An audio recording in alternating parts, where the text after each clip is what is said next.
I never thought I would be one of those guys who gets cheated on. I had always considered myself a decent husband, patient, supportive, and loyal. My wife, Sarah, and I had been married for 6 years. We met in college, where we bonded over our mutual love for architecture, art, and the occasional late-night study session. We shared dreams of building a life together, literally and figuratively. I even had a knack for design, having worked as an architect for a small firm in town. It was a good life, quiet, predictable, and filled with what I thought was love. But then the cracks started to show. At first they were subtle, changes in her behavior that I brushed off as typical stress.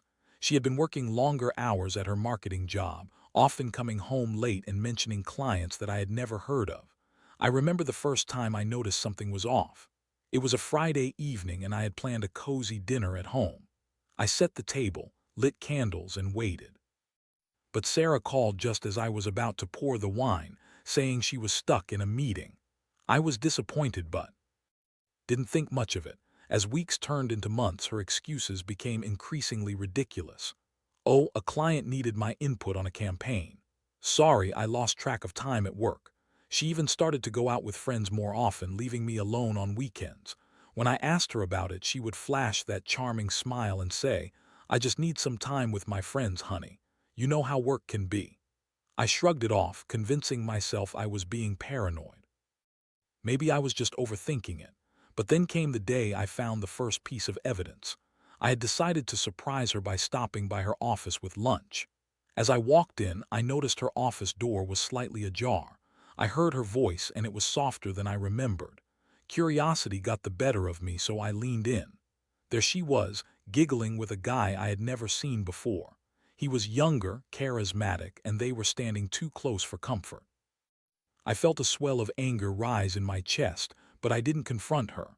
I left the lunch on her desk with a note and walked away, my heart sinking. A few days later, I found a text on her phone while she was taking a shower. It was from someone named Ryan, filled with flirty emojis and promises of meeting up. That was the moment my entire world shattered. I confronted her that evening, my stomach twisting in knots. "Who the hell is Ryan?" I demanded, trying to keep my voice steady. Her reaction was something I'll never forget. She went from surprised to defensive in an instant. "Oh, it's just a work friend. We're collaborating on projects. You're being ridiculous." Her words felt like daggers, each one cutting deeper into my heart. The woman I loved, the woman I thought I knew, was lying to my face. Lying. I felt a chuckle bubble up, fueled by disbelief and anger.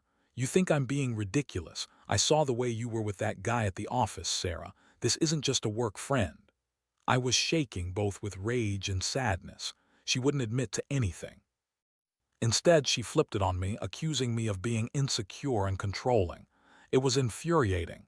It was in that moment, surrounded by the remnants of our shattered trust, that I felt the full weight of betrayal, a heavy, suffocating blanket that threatened to crush me. I had to step back and breathe, feeling the anger coursing through my veins. My heart raced as I began to process what I had discovered. In the days that followed, I was a whirlwind of emotions. The shock transformed into an all-consuming rage.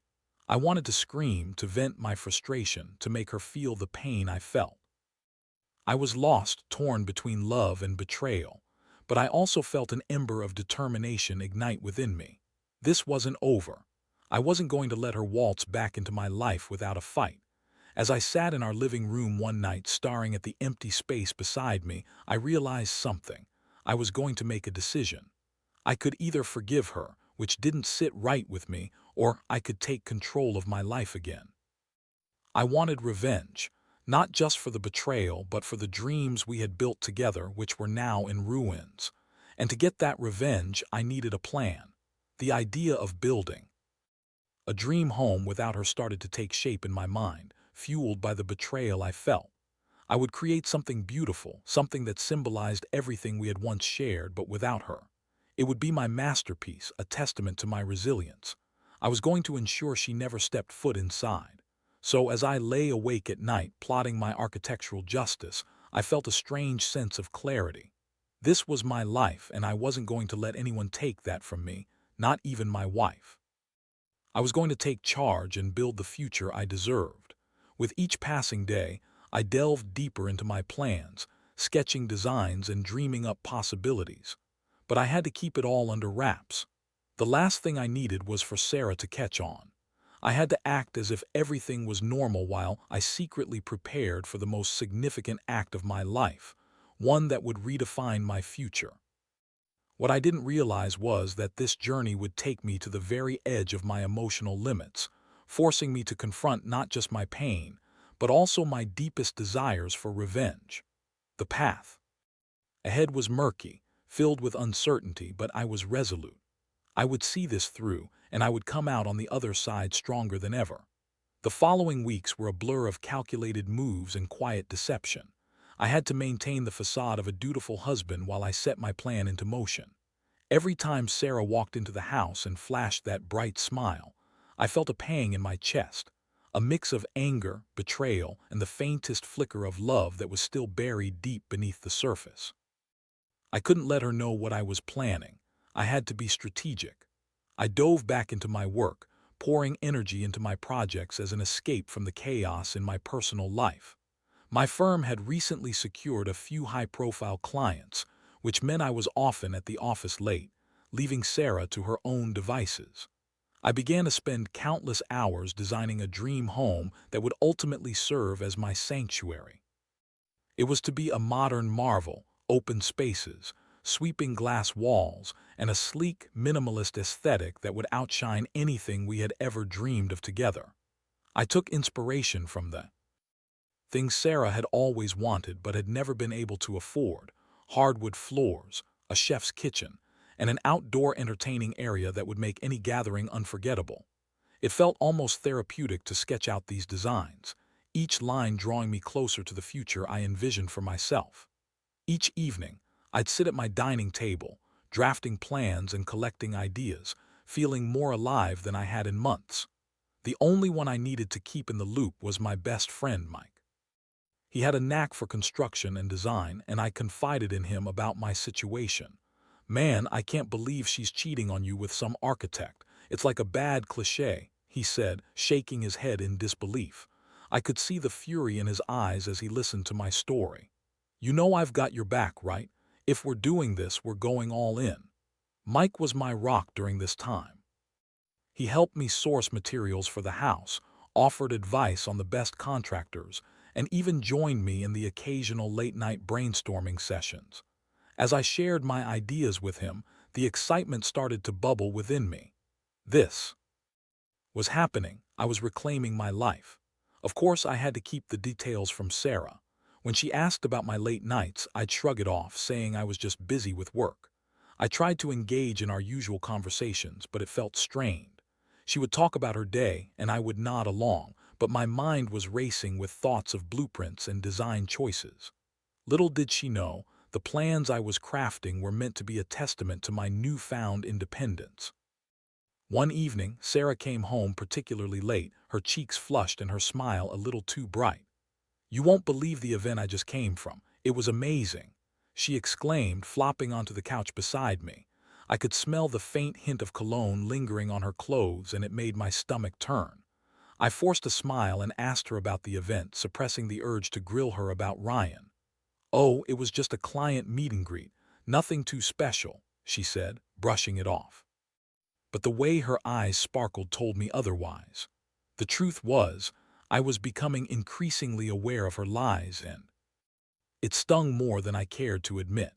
The next day, I made a trip to the local construction site and met with some contractors. I could hardly contain my excitement as I laid out my vision for the house.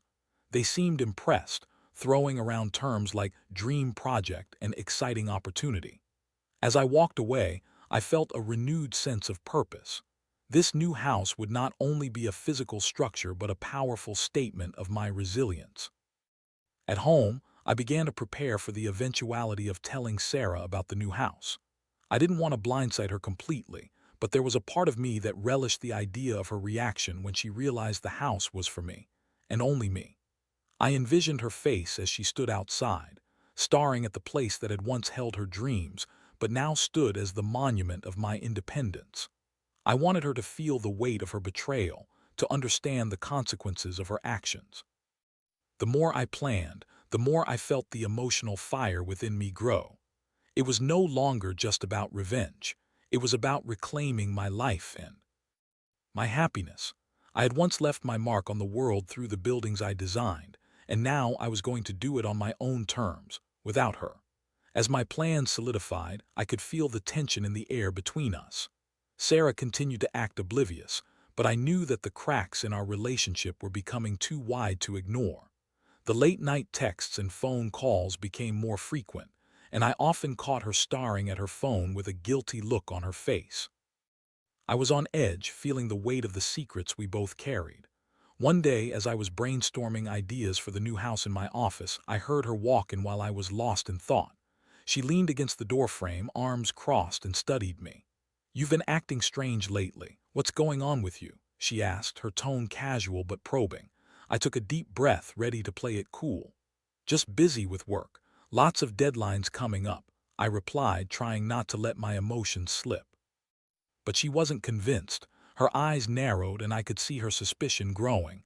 "Work, really? Or is it something else?" She pressed, her voice edged with irritation. I had to fight the urge to lash out. Instead, I changed the subject, steering the conversation away from my plans and back to mundane topics. But I could feel the tension mounting as I played this game of hide and seek with my feelings. As the days turned into weeks, the anticipation of revealing the house grew stronger. I often found myself daydreaming about the moment Sarah would see what I had built. I wanted her to understand that I was done being the supportive husband while she betrayed me. I was reclaiming everything I had lost, starting with this home. Each night, I would pore over sketches and plans, envisioning the life I would build there. It wasn't just about revenge or anger, it was about freedom. Freedom from her lies, from the marriage that had become a prison, and from the weight of betrayal that had weighed me down for far too long. The wheels were in motion, and soon, everything would change. I was ready to step into this new chapter, one that had been crafted not just from wood and nails, but from my pain and resilience. I just needed to make sure Sarah never stepped inside. As the construction of my new home progressed, I felt a surge of adrenaline with each milestone reached. I would visit the site almost daily, watching as the foundation was laid and the walls began to rise. It was exhilarating to see my vision come to life, a stark contrast to the crumbling foundation of my marriage at home. Each hammer strike echoed like a heartbeat, reminding me that I was alive and in control. Meanwhile, Sarah continued to be oblivious. She remained wrapped up in her world, juggling late nights at work and her mysterious outings with friends. I often wondered if she felt any guilt, if the weight of her betrayal ever pressed down on her. But those thoughts quickly faded as I immersed myself in the thrill of building something entirely my own. This wasn't just a new house. It was a testament to my resilience, a physical embodiment of my desire to reclaim my life. One evening, as I sat at the construction site reviewing the plans with Mike, I received an unexpected text from Sarah. "Hey, I'm home early tonight. Want to grab dinner together?" My stomach twisted at the thought of a dinner filled with questions I didn't want to answer, but I also felt a twinge of guilt. Maybe I could still salvage this relationship. I responded with a vague "sure, sounds good," and we agreed to meet at our favorite restaurant. Dinner felt strained. As we sat across from each other, Sarah jabbered about her day, but her energy felt forced. I couldn't shake the feeling that she was trying to cover up something. I watched her trying to read the signs of her guilt, but all I saw was a woman who had been living a lie. When she reached across the table to touch my hand, I felt a mix of anger and frustration. How could she be so affectionate when she was betraying me? "Everything okay with you?" she asked, her eyes searching mine. It was an innocent question, and yet it felt like a challenge. "You've been so distant lately." "Just busy with work," I said, avoiding her gaze. I felt my heart racing, my mind racing faster. I couldn't tell her the truth, not yet. Instead, I needed her to keep thinking everything was fine, that I was still her supportive husband while I built my new life. Over the next few weeks, I added the finishing touches to the house. I chose the furniture, the artwork, the landscaping. Everything was meticulously planned to reflect who I was becoming. I wanted it to be perfect, a sanctuary that symbolized my strength and independence. Each decision felt liberating, like shedding the weight of my past. Then one evening, as I reviewed the final touches with Mike, he dropped a bombshell. "Dude, I think we need to confront this head-on. You can't keep living this double life forever," he said, leaning back in his chair. "What do you mean?" I asked, my heart racing. "I mean you need to tell her about the house. You can't keep pretending everything is normal," he insisted. "You're building this amazing life for yourself, but you're still in a toxic relationship." I felt a wave of panic wash over me. The thought of revealing my plans to Sarah filled me with dread.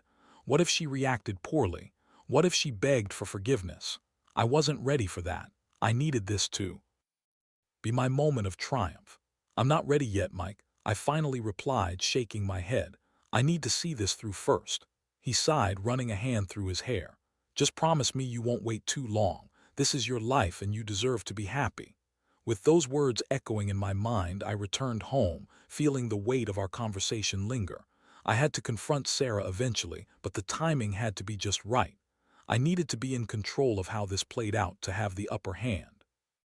Days turned into weeks, and with every passing moment, my anxiety grew.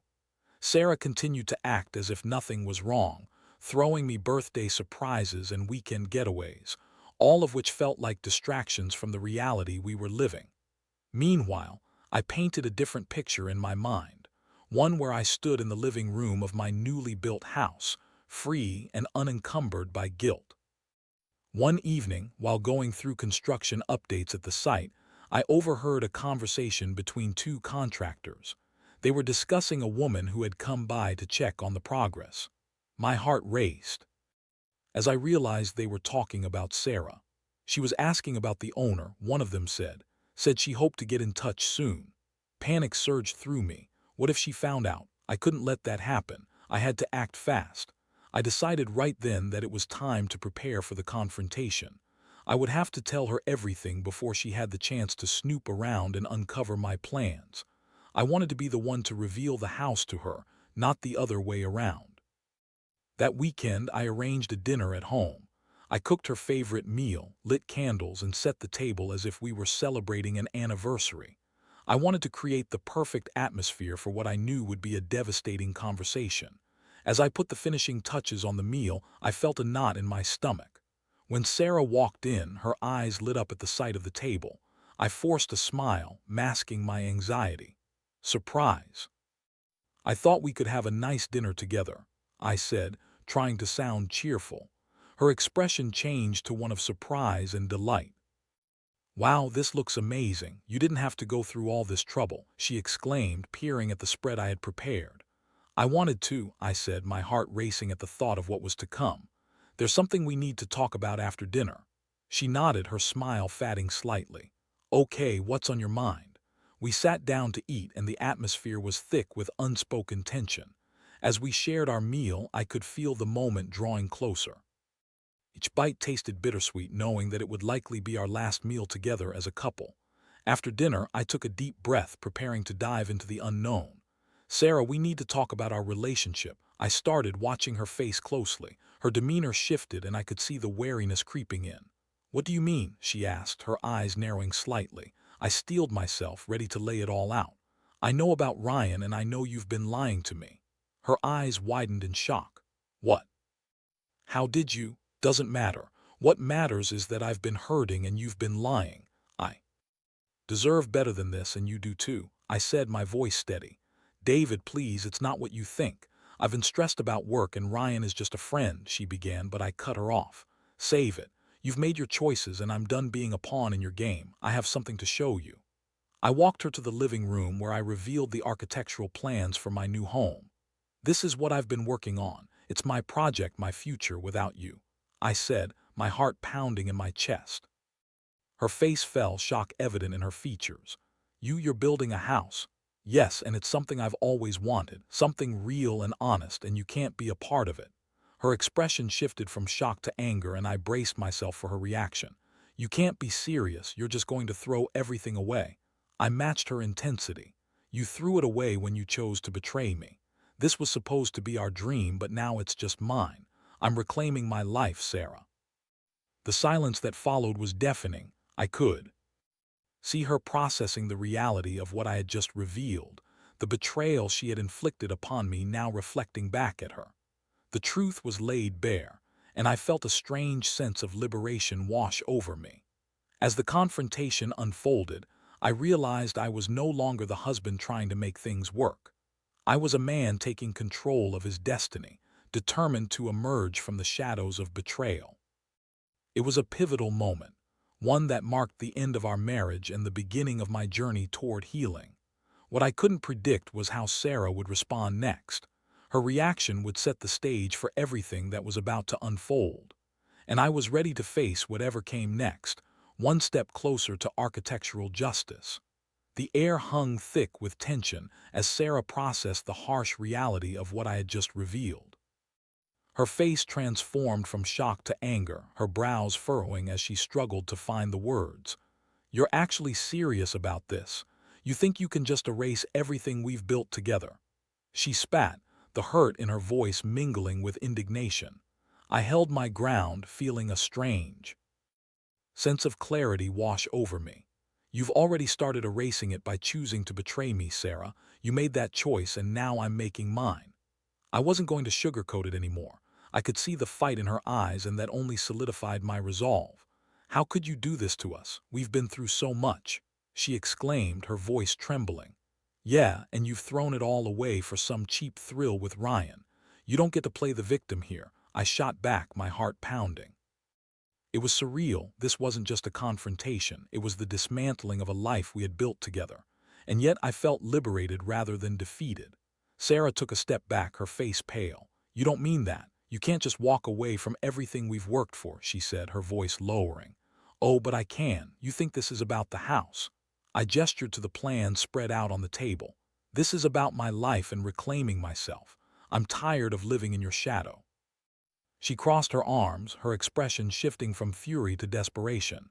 "David, please, let's talk about this. We can work through it. We can fix this." Her pleas fell on deaf ears. I had spent too long convincing myself that everything would be okay if I just waited it out, but that was over now. "There's nothing to fix when the foundation is built on lies. I've made my decision."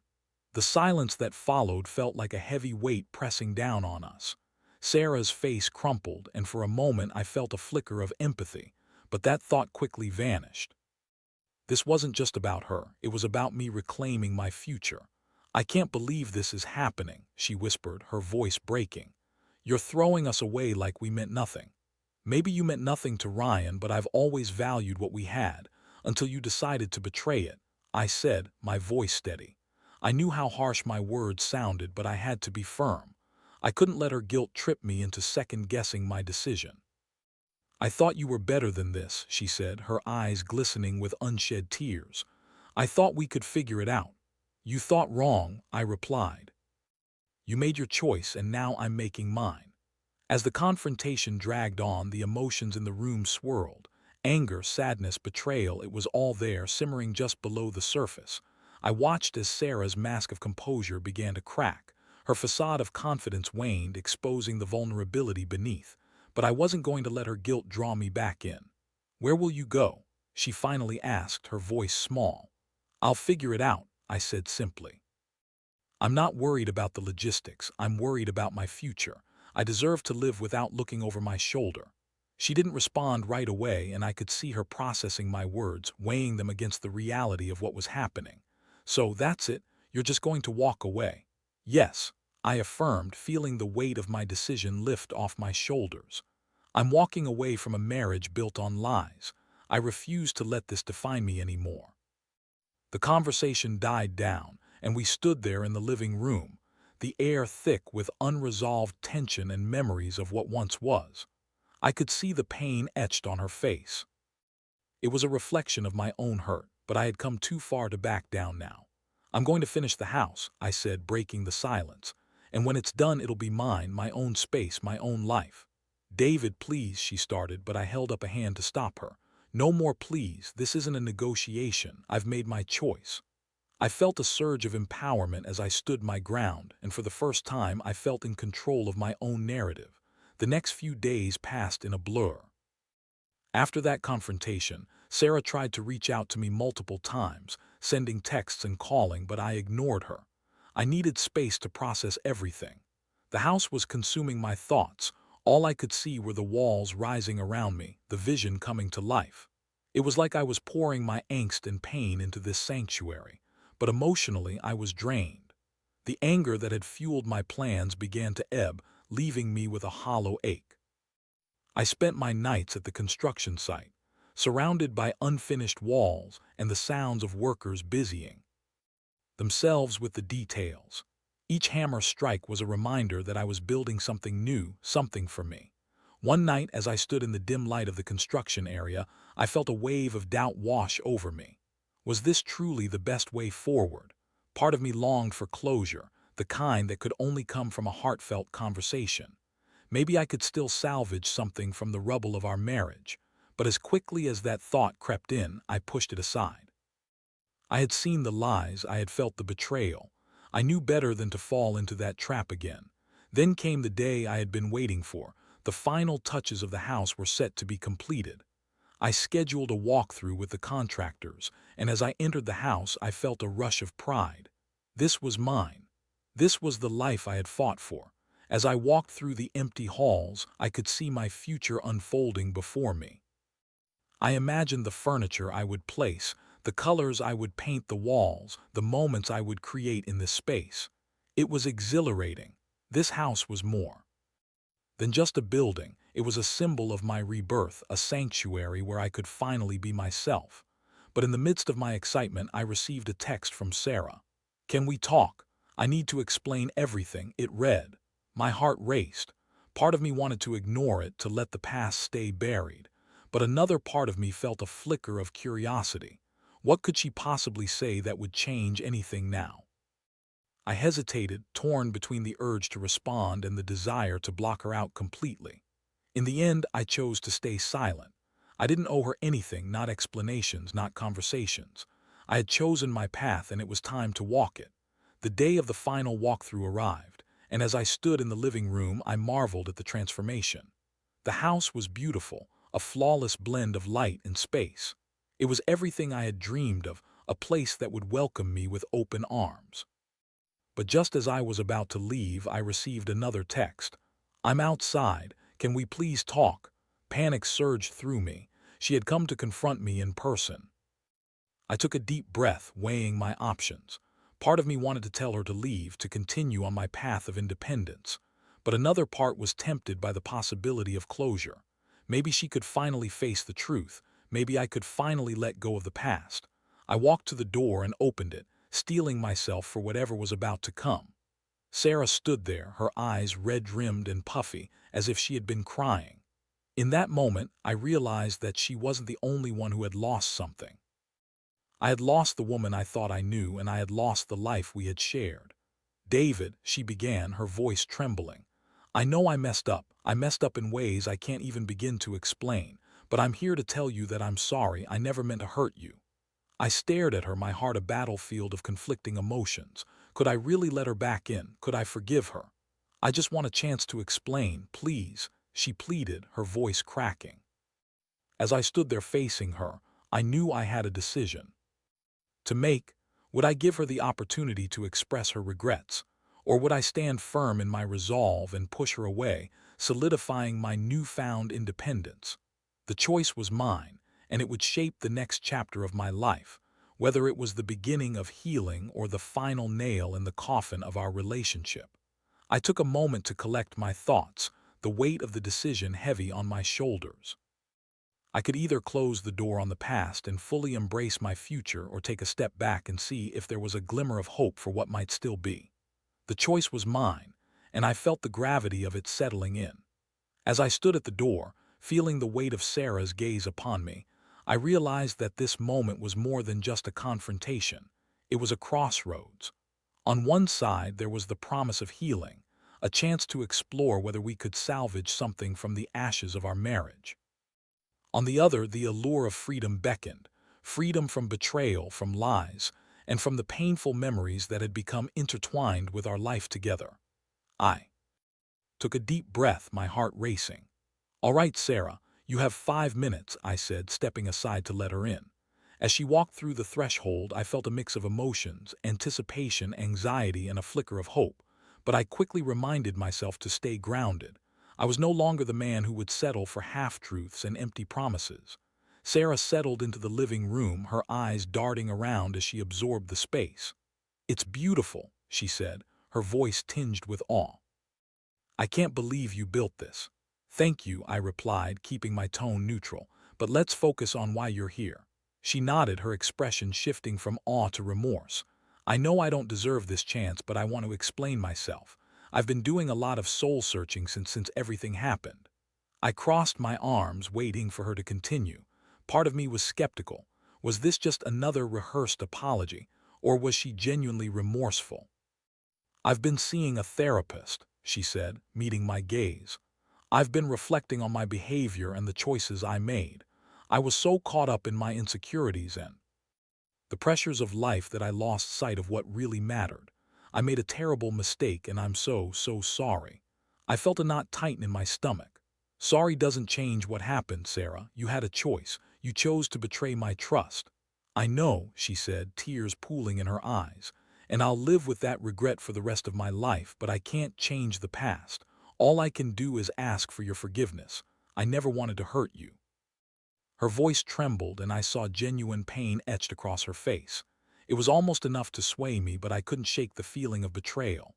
"You say that now, but what about when it was happening? What were you thinking?"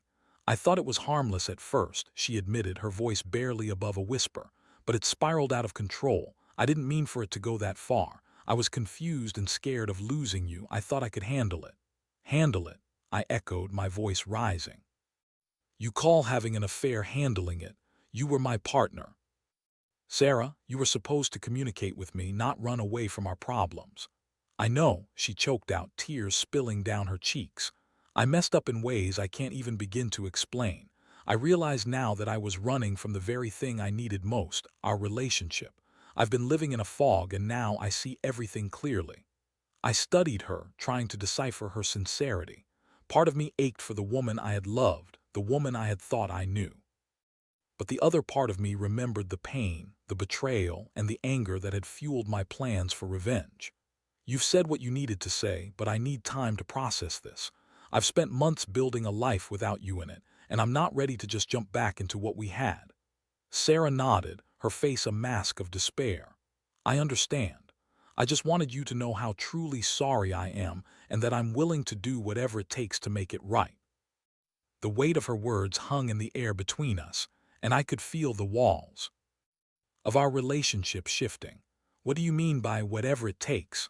I asked, my voice steady despite the turmoil inside. "I'll go to couples therapy, I'll do the work. I want to rebuild your trust," she said earnestly. "I don't want to lose you, David. I never wanted to hurt you." I felt my resolve begin to waver. Part of me wanted to believe her, to hope that we could rebuild from this devastation. But another part of me was terrified that if I opened that door even a crack, I would be setting myself up for more hurt. "I need to think about this," I replied, my voice firm. "I can't promise anything right now, and I won't rush back into something that feels so broken. Please," she pleaded, her eyes wide with desperation. "Just give me a chance to prove that I can change. I'll show you that I'm committed to making this work." I remained silent, my mind racing with the possibilities. This was not the conversation I had envisioned. I had expected anger, denial, or even more lies. Instead, I was faced with a woman who was willing to fight for what we had lost, and it shook me to my core. "I don't know if I can forgive you," I finally admitted, the words heavy on my tongue. "But maybe, just maybe, we can explore this further, but it has to be in your actions, not just your words. I need to see real change." Sarah nodded, hope shining in her eyes. "I'll do whatever it takes, David. I promise. I just need you to meet me halfway." We finished our conversation with cautious optimism. As Sarah left the house, I felt a mix of relief and uncertainty. I was no longer just the man seeking revenge. I was a man standing at the precipice of an uncertain future. In the days that followed, I continued to visit the house, piecing together my plans for my new life. But the conversations with Sarah lingered in my mind. I couldn't shake the feeling that this was a turning point, and I needed to handle it with care. I spent time reflecting on everything she had said, weighing the possibility of rebuilding against the reality of what had happened. I had fought for my independence, but deep down, I also missed the connection we had shared. After much contemplation, I made the decision to give couples therapy a chance. It felt like a leap of faith, but I wasn't ready to close the door on our relationship completely. I wanted to see if there was a path forward, a way to rebuild trust and create something new together.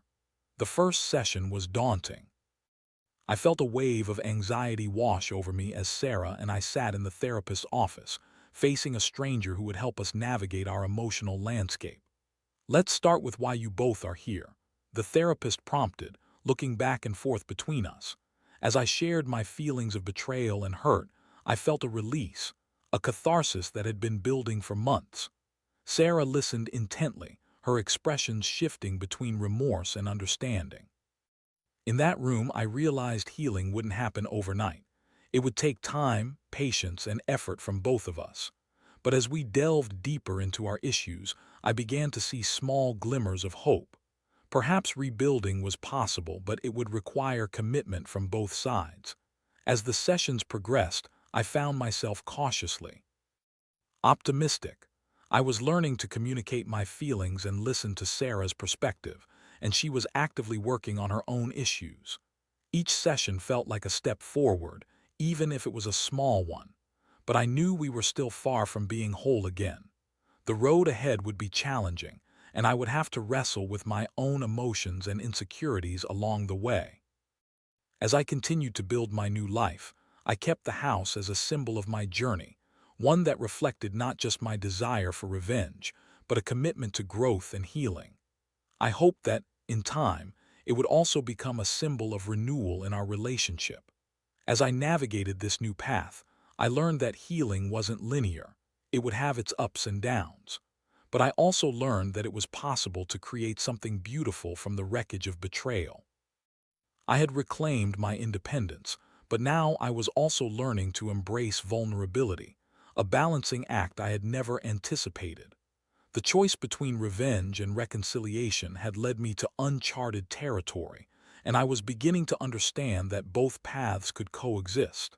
I just had to keep moving forward one step at a time.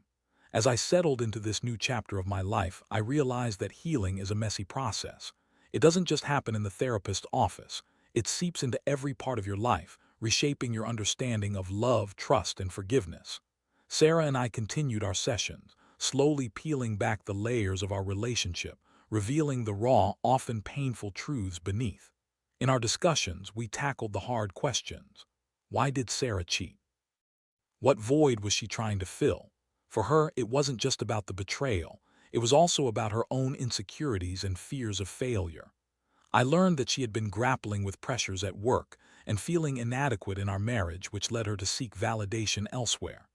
It was a painful realization, one that forced me to confront my own shortcomings as a partner. For my part, I shared my feelings of betrayal, abandonment, and anger. I expressed how her actions had shaken my sense of self-worth and trust. It felt cathartic to voice my fears, to lay bare the emotional scars she had unwittingly inflicted. Each session felt like a step toward understanding, albeit a tentative one. There were days when the anger bubbled back up, and I questioned whether reconciliation was the right path. I would come home from therapy feeling raw, wrestling with memories of how things used to be. Yet, each time I felt that urge to retreat into resentment, I was met with Sarah's willingness to communicate and work through our issues. There were no guarantees, but the effort she put in began to soften my walls. One evening, as we sat on the couch after a particularly intense session, I turned to her. "I never thought we'd be here trying to rebuild after everything," I said, my voice tinged with uncertainty. "I didn't think we would either," she admitted, her gaze steady. "But I want to fight for us, David. I want to show you that I can be better." I nodded, feeling the weight of her sincerity. "I want that too, but it's going to take time. I'm still scared." "I'm scared too," she confessed, her voice barely a whisper. "But I'm willing to do the work if you are." In that moment, I felt a flicker of hope. It was just about rebuilding our marriage. It was about building a new foundation based on honesty and mutual respect. We were both learning to navigate our vulnerabilities, understanding that true intimacy comes from facing the darkness together. As the weeks turned into months, the construction of my dream house progressed alongside our emotional healing.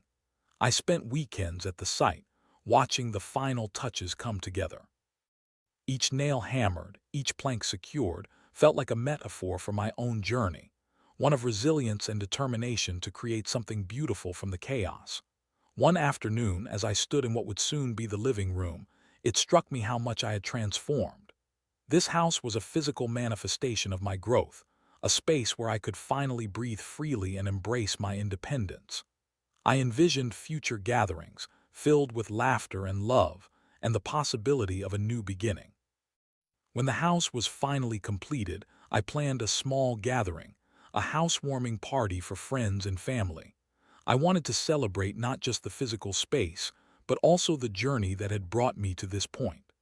Sarah was invited, of course, and I was both excited and nervous about how the evening would unfold. As friends arrived, I felt a surge of joy. The walls that had once echoed with my pain now radiated warmth and possibility. Sarah arrived a little later and my heart raced at the sight of her. She looked radiant and I couldn't help but feel a mixture of gratitude and trepidation. Throughout the evening, we mingled with friends, shared stories, and created new memories. I watched as Sarah interacted with our guests, her laughter ringing through the rooms. I realized how far we had come, how much we had both grown since those dark days of betrayal. As the night progressed, I found a moment to pull Sarah aside. "Thank you for being here," I said, my voice sincere. "This place feels alive with possibility, and I'm glad you're a part of it." She smiled, her eyes shimmering with unshed tears. "I'm grateful to be here too. It means a lot to me to see this come together. I see the love you've poured into this place." We stood in the middle of the living room, surrounded by friends, and I felt a sense of peaceful acceptance wash over me. The journey was over. We still had work to do, but for the first time in a long time, I felt hopeful about the future. As the party wound down and guests began to leave, I took a moment to reflect. The road to healing had been long and fraught with challenges, but it had also been filled with moments of connection, vulnerability, and understanding. I had learned that forgiveness wasn't just a one-time act. It was a process, a choice made daily, a commitment to growing together. In the end, I knew that my journey wouldn't be defined solely by the betrayal or the revenge I had sought. Instead, it would be shaped by resilience, by the ability to rise from the ashes, and by the courage to embrace love, even when it felt risky. As I stood in my new living room with Sarah by my side, I realized that this was the beginning of a new chapter, a chance to redefine our relationship on our own terms. And while the scars of the past would always be part of us, I was ready to move forward, ready to embrace whatever came next. This was my home, my life, and I was finally free to build it the way I wanted, together.